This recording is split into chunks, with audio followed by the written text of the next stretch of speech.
370 आपको दिया नहीं गया था, तो जब हटा आपको बुरा लगा नहीं। 370 जम्मू कश्मीर के लोगों को दिया गया था, उसका हटना जम्मू कश्मीर के लोगों को ही बुरा लगेगा ना। लेकिन जब दिया गया उस पर कोई वक्त की सीमा नहीं लगाई गई थी। अगर आपने उस वक्त कहा था, अगर आपने उस वक्त हमें कहा होता कि ये सिर्फ 50 साल के लिए है और 50 साल के बाद ये हट जाएगा, हम खामोश हो जाते। कहने का मतलब है कि बहुत लोगों को लगता है, जिन्होंने डीप स्टडी की, वो जानते हैं कि उन्हें धारा 370 है या कश्मीरी पंडितों के प्रति जो वहाँ का रवैया है वो अगर ठीक नहीं है और कोई धारा हट गई तो उसमें कोई दिक्कत नहीं, ऐसा लोग महसूस करते हैं। लेकिन अब ये लड़ाई सुप्रीम कोर्ट में है, सुप्रीम कोर्ट को अपना फैसला सुना दे दीजिए, जो भी उनका फैसला होगा हमारे सिर आंखों पे। हम बीजेपी को जम्मू कश्मीर में हराने पे लगे हुए हैं, उनके साथ खुफिया तौर कोई बातचीत करने में नहीं लगे हैं। और लेकिन जम्मू कश्मीर को लेके मुझे कोई ऐसी बात नजर नहीं आई जिसकी मैं तारीफ करूं। अगर आपके जहन में कोई ऐसी बात है जो आपको लगता है उन्होंने किया हो जिसकी मैं तारीफ करूं, मुझे बता दीजिए। अगर मुझे सही लगा मैं तारीफ करूंगा। जहां तक मौजूदा हुकूमत ने कोई ऐसी चीज की हो जिसकी तारीफ होनी चाहिए, मैंने अभी आपसे कहा कि पाकिस्तान के साथ संबंध बेहतर बनाने में हमारे प्रधानमंत्री ने ऐसे कदम उठाए जो इससे पहले प्रधानमंत्रियों ने शायद उठाए नहीं, और शायद वो उठाने पे सोच भी नहीं सकते थे अगर ये तारीफ नहीं थी तो क्या था। लेकिन ये हकीकत है।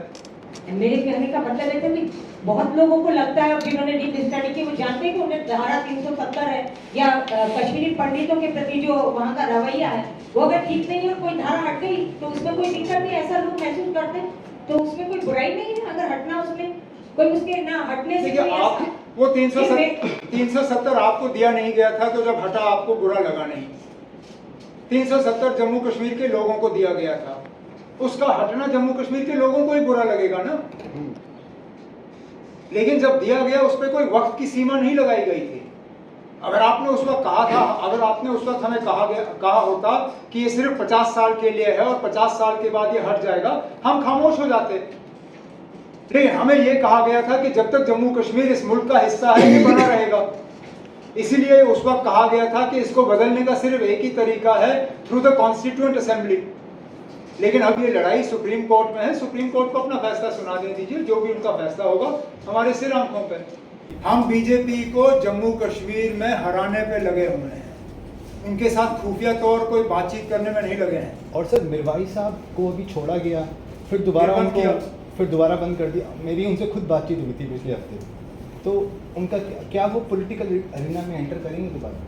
आपने उनसे बात की, सवाल आप मुझसे पूछ रहे हो। आप बेहतर बताएंगे सर, मैं तो दिल्ली में बैठा हूं, कुछ खबर नहीं। मीर वाइस साहब से मेरी कोई बात हुई नहीं है जी। मीर वाइस साहब से मुझे याद नहीं है पिछली मर्तबा कब कोई बातचीत हुई होगी जी। ये सही है कि उनको छोड़ा गया, 2 बार वो जामा मस्जिद आए और जुमा का खुतबा दिया, तीसरी बार आने पे उनको रोक लगाई गई।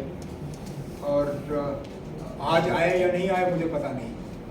आज अगर उनको इजाज़त दी गई होगी उसके बारे में मुझे जानकारी है नहीं, क्योंकि मैं दिल्ली में हूँ। आगे जाके वो क्या करेंगे, जब आप अगली बार उनसे बात करेंगे, पूछेगा, फिर मुझे बताइए।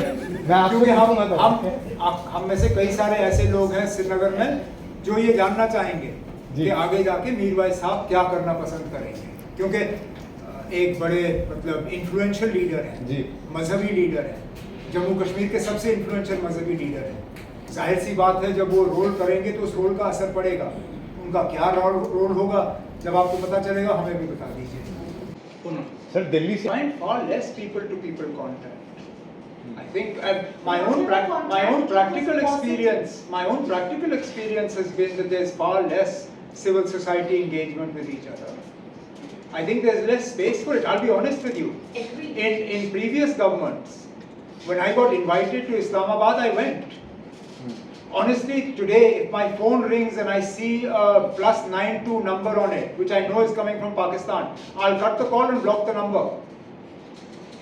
Because there is no space for that kind of talk. I remember delegations from across the border coming to Srinagar and having discussions, civil society groups talking. You don't see that happening any longer at the moment. At the very least, we gave visas to fans to come and attend matches which we're not doing now. So I think the contact is a lot less. Maybe the warmth on the ground is still there, but we're not able to see each other the way we used to.